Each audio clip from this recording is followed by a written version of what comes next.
Selamat malam. Selamat malam semuanya. Selamat malam Bu Regina. Senang berbahagia bisa bertemu kembali di hari Sabtu ini. Saya kembali merenungkan sesungguhnya kerahiman Divine Will ini sangat abstrak dan sangat baru bagi kita semua. Sehingga ada kerinduan untuk belajar mengerti lebih mendalami apa arti dari semua ini. Jadi saya berusaha bagaimana untuk tidak merasa terkejut atau apa ini sesungguhnya. Jadi saya kembali lagi mencari dan saya kira segala sesuatunya baiknya kita mulai dari awal sehingga tidak terlalu jauh, sehingga tidak menjadi sesuatu yang menjenuhkan. Jadi mungkin saya mulai kembali dari bagaimana Tuhan berencana supaya kita semua ikut masuk ke dalam rencana kehendak-Nya. Jadi di dalam rencana itu sebelumnya Dia telah memulai dari ciptaan pertamanya. Jadi saya akan memulai dari sana. Semoga semuanya bisa lebih memahami kenapa Tuhan mengajak kita semua untuk hidup di dalam kehendak-Nya ya. Jadi kita mulai untuk pagi ini.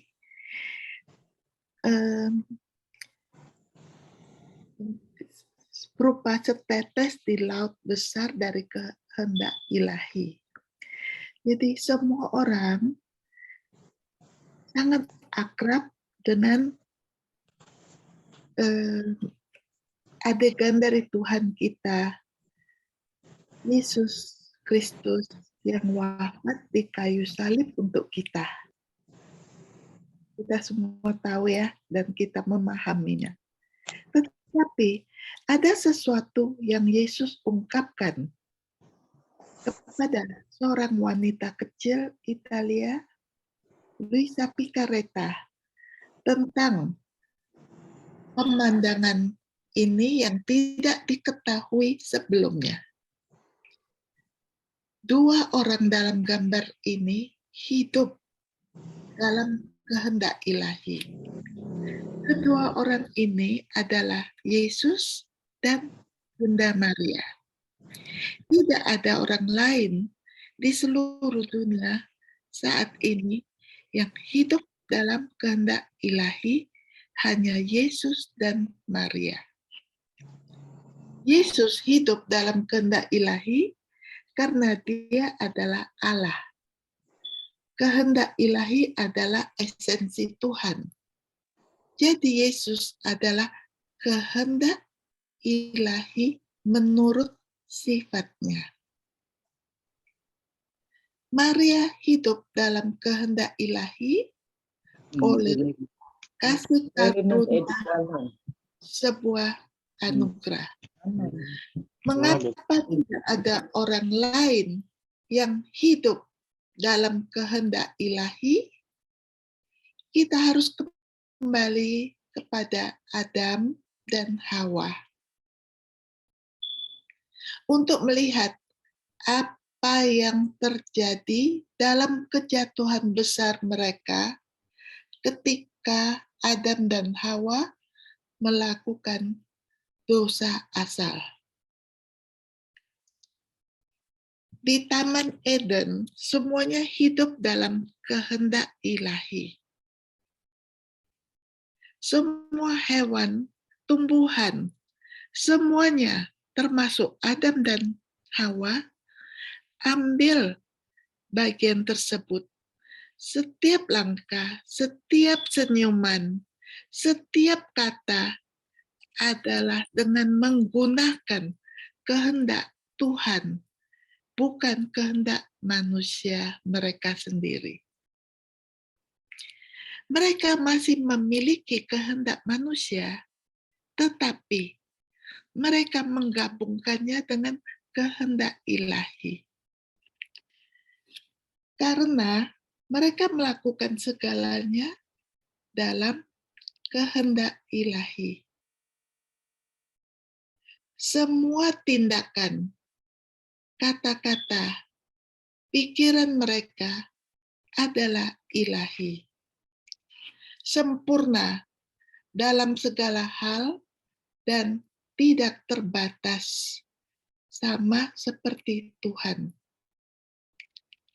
Ada banyak efek dari hidup dalam kehendak ilahi. Adam dan Hawa memiliki karunia pengetahuan yang diresapi. Sebagai contoh, mereka dapat melihat seekor kuda dan mereka tahu persis bagaimana bagian dalamnya bekerja tanpa harus pergi ke sekolah. Mereka tahu mengapa Tuhan menciptakan hal-hal yang diciptakan, kualitas yang dimiliki.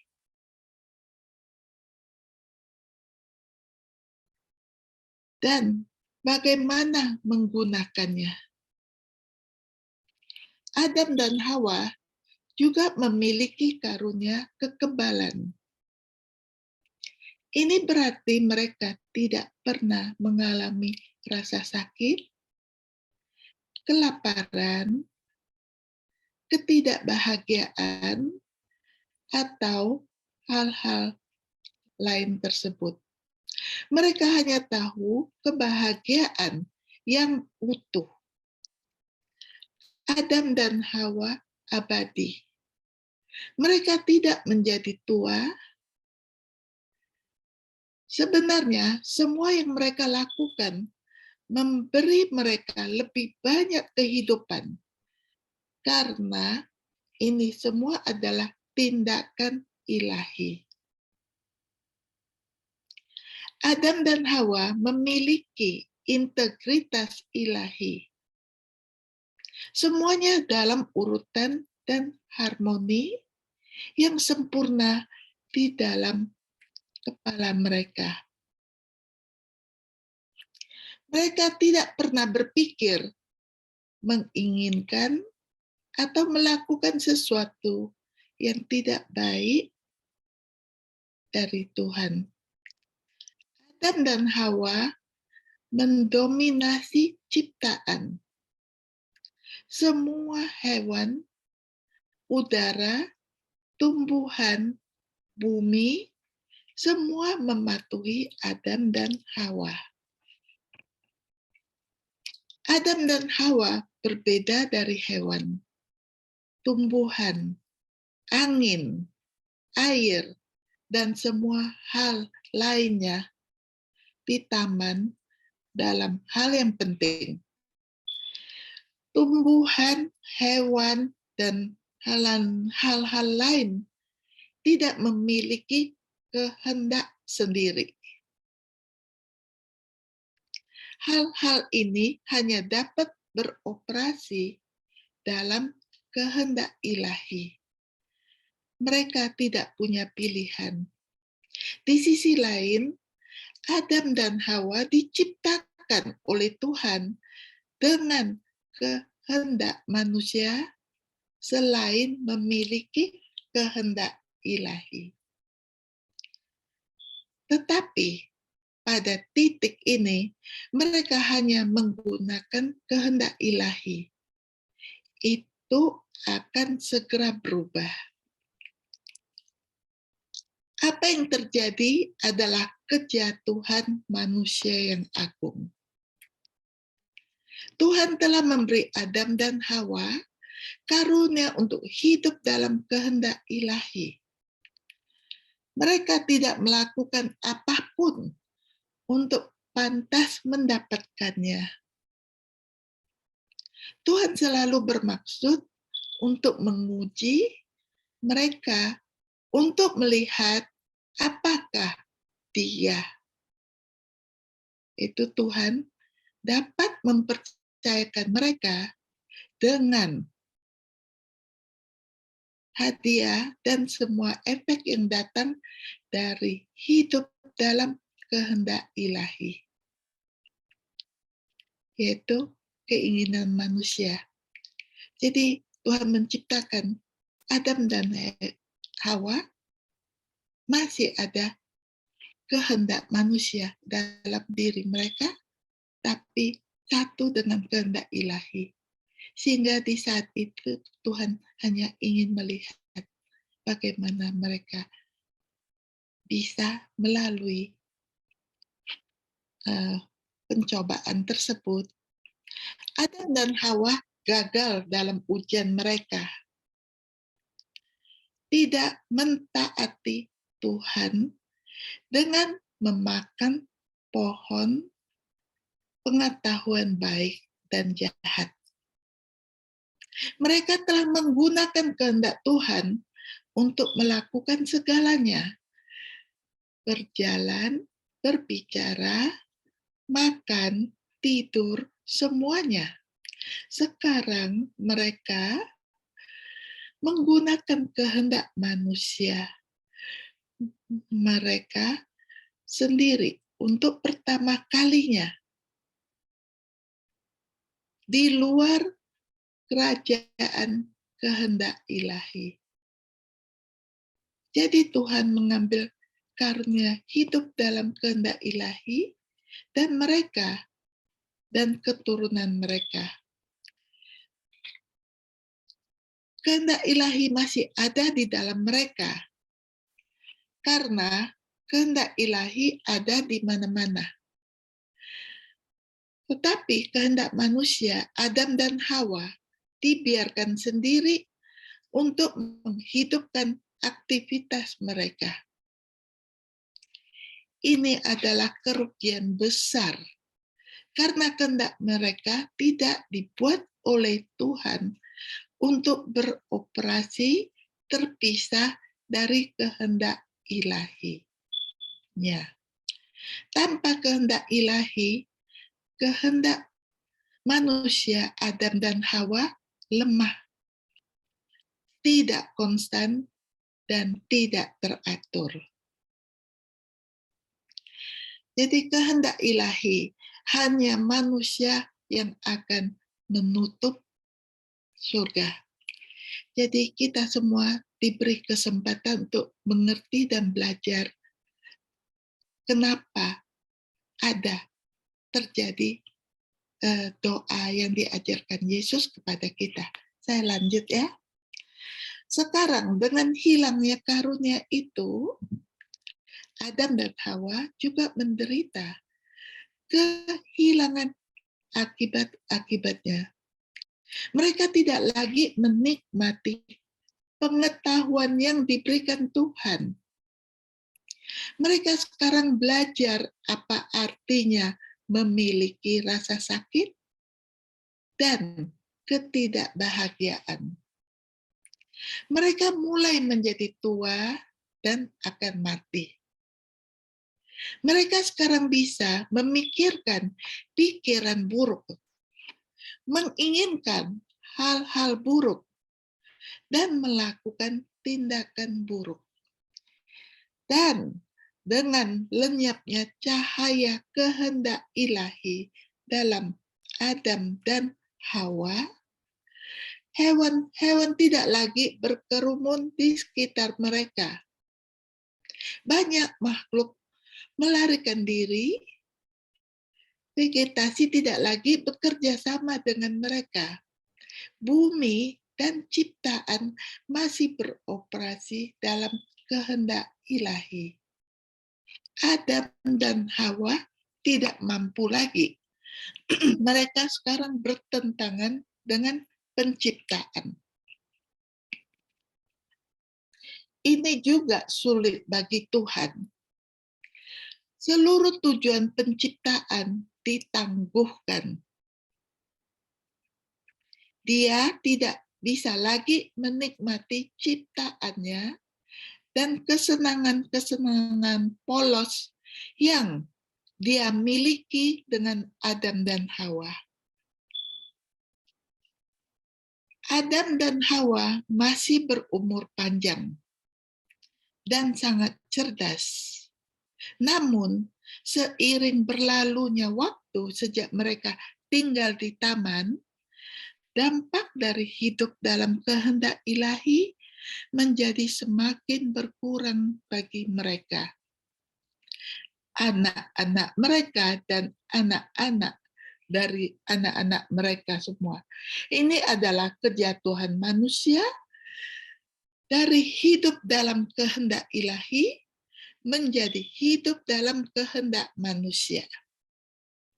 Manusia terjerumus semakin dalam ke dalam kekacauan kehendak manusia. Kehendak ilahi masih mengendalikan nafas manusia, detak jantungnya, dan cara kerja tubuhnya. Tapi sejauh kata-kata, pikiran, dan tindakan manusia itu sendiri. Paling-paling dia hanya bisa melakukan kehendak Tuhan dengan kehendak manusianya. Karunia hidup dalam kehendak ilahi telah hilang bagi manusia dan tidak akan diperoleh kembali selama 6.000 tahun. Tetapi tujuan Tuhan untuk penciptaan harus terjadi. Jika tidak, Tuhan tidak akan menjadi Tuhan. Hanya saja rencananya tertunda. Sementara beberapa ribu tahun, sementara manusia mengambil jalan memutar selama 6.000 tahun dari jalan yang Tuhan ingin kita ikuti. Jika kita melihat lebih dekat pada jalan memutar selama 6.000 tahun ini, kita dapat melihat bahwa Tuhan tidak meninggalkan manusia. Dia punya rencana cadangan untuk membawa kita kembali ke rencana semula. Rencana ini mencakup segala macam bantuan, tetapi itu masih merupakan jalan yang panjang dan sulit karena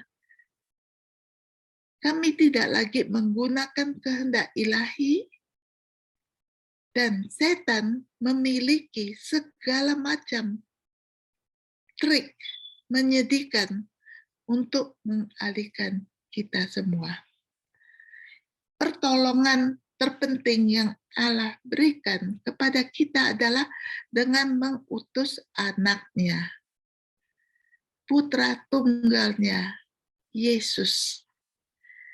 Dia menderita dan mati bagi dosa-dosa kita untuk membuka pintu surga bagi kita.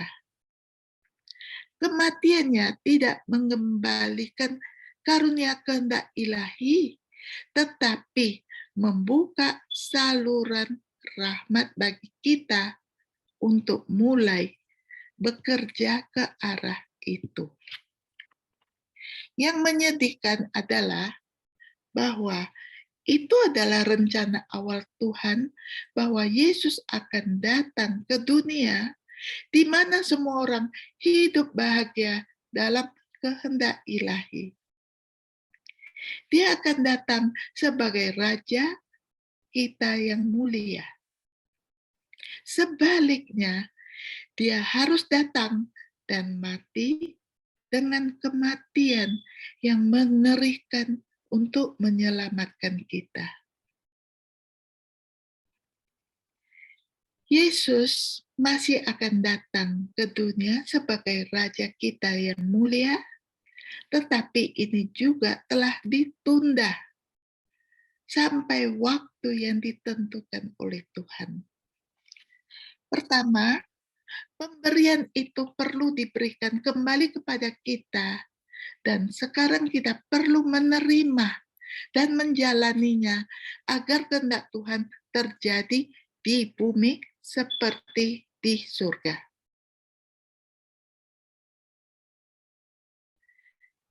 Perhatikan ya, sebelum Masehi 4.000 tahun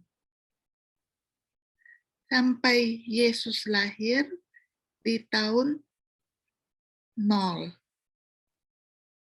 sampai tahun sekarang 2000. Total seluruhnya 6.000 ya.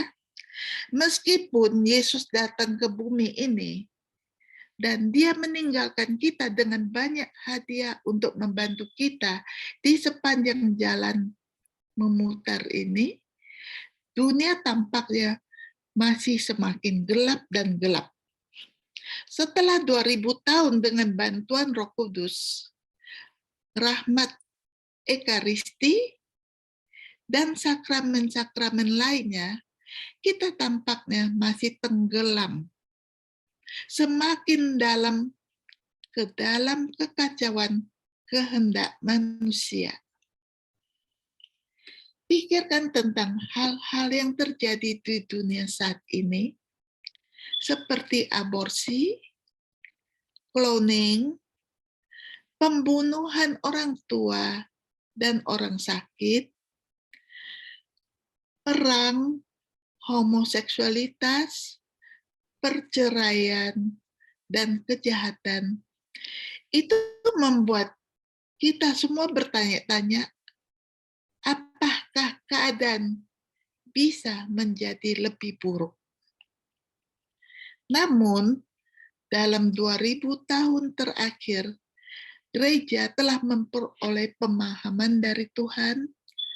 Banyak orang Kristen dan orang-orang kudus yang baik telah mampu menggunakan rahmat yang Tuhan berikan kepada mereka untuk mencoba melakukan kehendak-Nya, tetapi mereka tetap tidak memiliki karunia untuk hidup dalam kehendak ilahi. Selama dalam 2000 tahun, kita, gereja di bumi, telah berdoa, Bapa kami, misteri karunia kehendak ilahi dan rencana Tuhan terletak di dalam doa ini. Setiap orang Kristen mengenal Bapa kami. Ini adalah satu-satunya doa yang Yesus pernah ajarkan kepada murid-muridnya.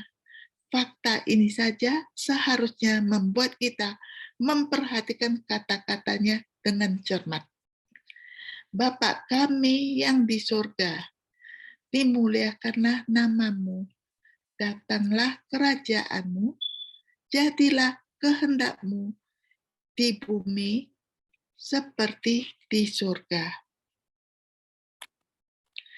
Bagaimana kehendak Tuhan dilakukan di surga? Nah, semua orang di surga hidup dalam kehendak ilahi. Bagaimana kehendak Tuhan akan terjadi di bumi seperti di surga? Kita tahu ini tidak dapat dilakukan dengan berusaha keras untuk melakukan kehendak Tuhan dengan kehendak manusia kita.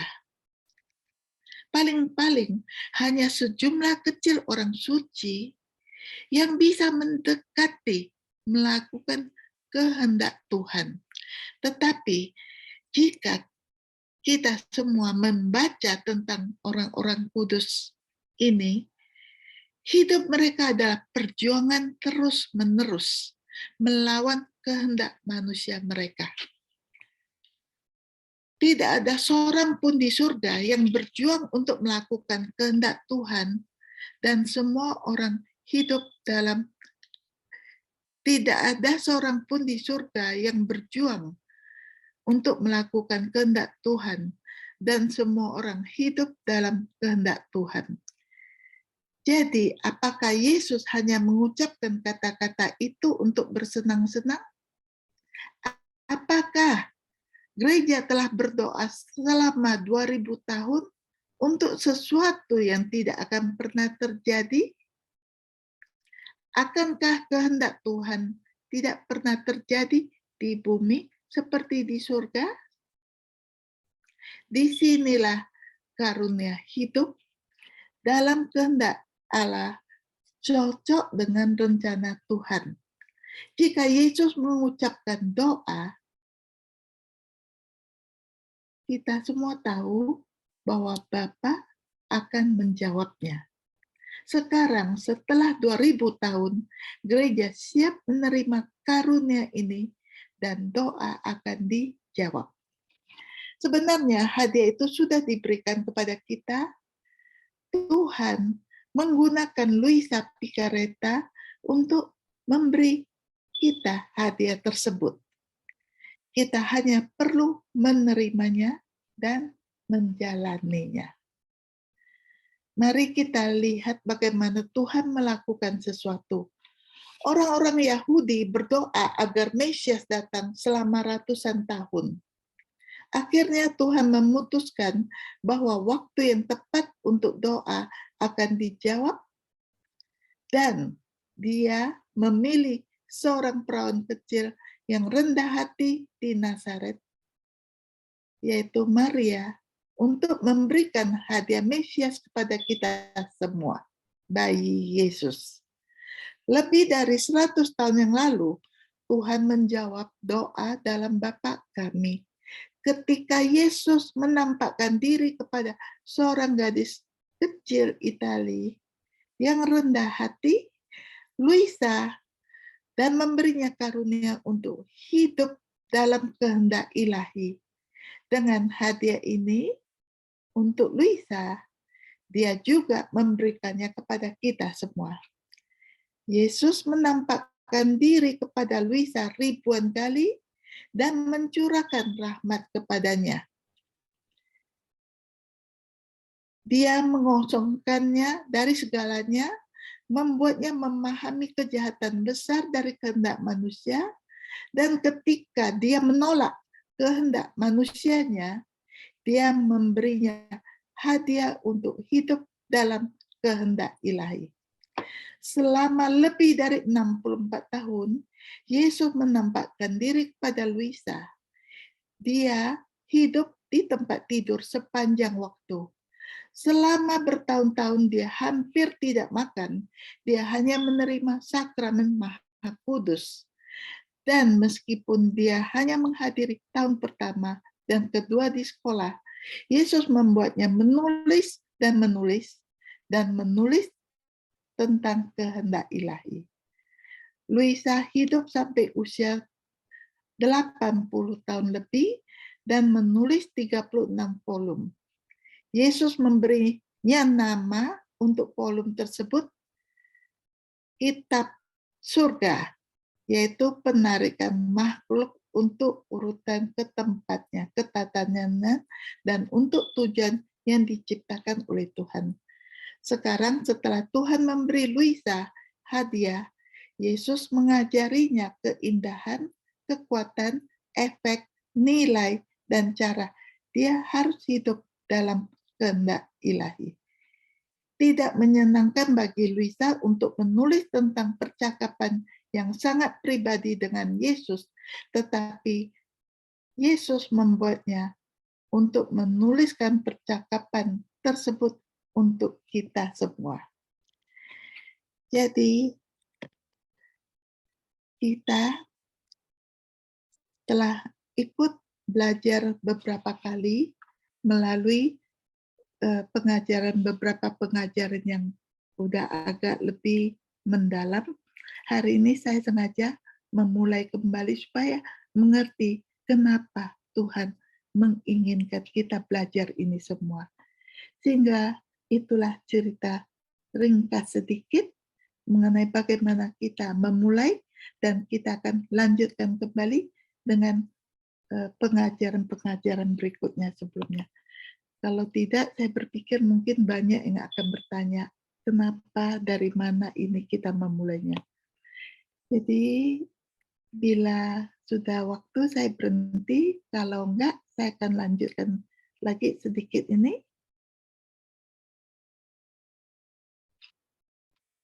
Boleh, Ibu Cynthia? Boleh? Ya. Oke, jadi Yesus juga menyuruh Luisa menulis buku-buku lain, termasuk buku-buku tentang sengsaranya dan tentang Bunda terberkati. Buku-buku ini dapat mengajari kita apa yang Yesus dan Maria lakukan bagi kita di dalam diri mereka. Kita semua tahu apa yang mereka lakukan di luar kelahiran di palungan, pelarian ke Mesir, khotbah Yesus, mujizatnya, kematiannya, kebangkitannya, hal-hal luar lainnya. Tetapi pada saat yang sama, Yesus dan Maria melakukan hal-hal di luar ini. Mereka melakukan banyak hal di dalam karena mereka memiliki kehendak ilahi yang bekerja di dalamnya.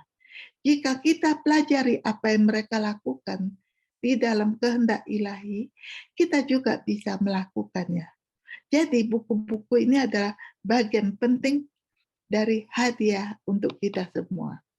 Yesus memberitahu Luisa bahwa penting untuk mengetahui karunia ini. Lagi pula, apa gunanya hadiah jika Anda tidak tahu apa-apa? Sekarang kita memiliki semua buku tersebut dengan kata-kata Yesus yang menjelaskan karunia besar tersebut. Jika lebih banyak orang membaca buku-buku ini, terbuka untuk kebaikan besar yang Tuhan ingin berikan, karunia itu akan menyebar dan kerajaannya akan datang.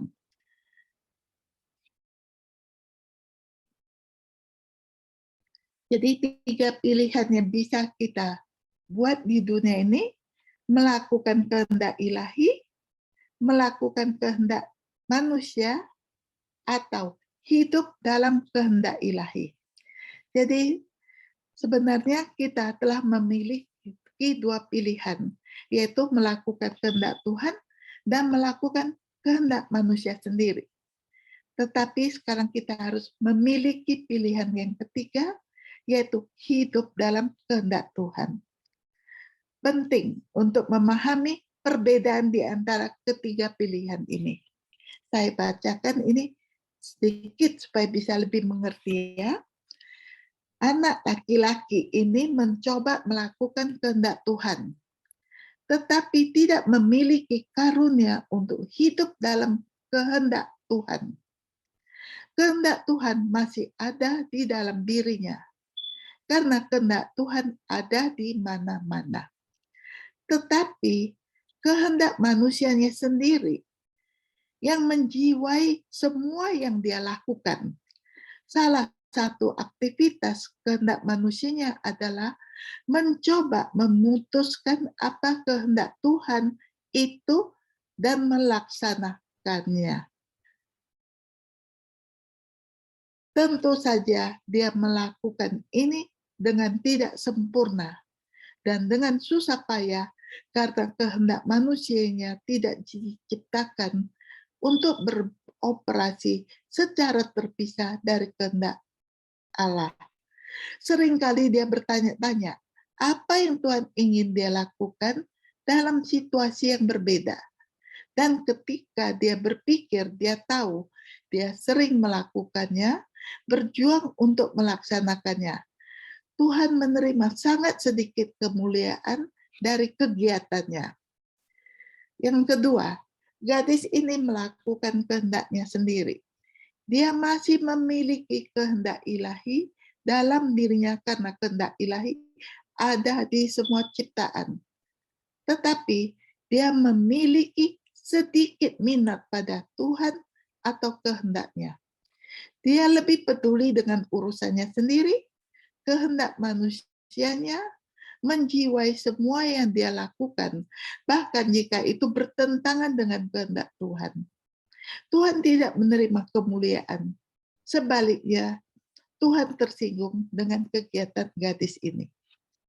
Tentu saja, seseorang bisa menjadi seperti salah satu anak-anak ini pada waktu tertentu. Suatu hari mereka mungkin mencoba melakukan kehendak Tuhan, berikutnya mereka mungkin kurang peduli. Ingatlah bahwa kehendak manusia yang beroperasi secara terpisah dari kehendak ilahi adalah lemah, dapat berubah, tidak konstan, tidak teratur. Sekarang kita lihat pilihan ketiga, hidup dalam kehendak ilahi. Gadis ini telah menerima hadiah itu. Sekarang kehendak ilahi dan bukan kehendak manusianya yang menjiwai semua yang dia lakukan. Dia masih memiliki kehendak manusianya, tetapi satu-satunya aktivitas adalah mengatakan ya pada kehendak ilahi yang bekerja dalam dirinya. Kesulitan dan perjuangan untuk mengetahui dan melakukan kehendak Tuhan hilang, dan kedamaian hidup dalam kehendak Tuhan berkuasa. Tuhan diberikan kemuliaan yang sempurna dan tak terbatas karena setiap aktivitas dilakukan atas kehendaknya Tuhan sendiri. Inilah kemuliaan yang dimaksudkan untuk diterima Tuhan dari kita semua. Tuhan, bisakah aku hidup dalam kehendak ilahi-Mu? Itu kita lanjutlah di minggu-minggu berikutnya ya. Terima kasih.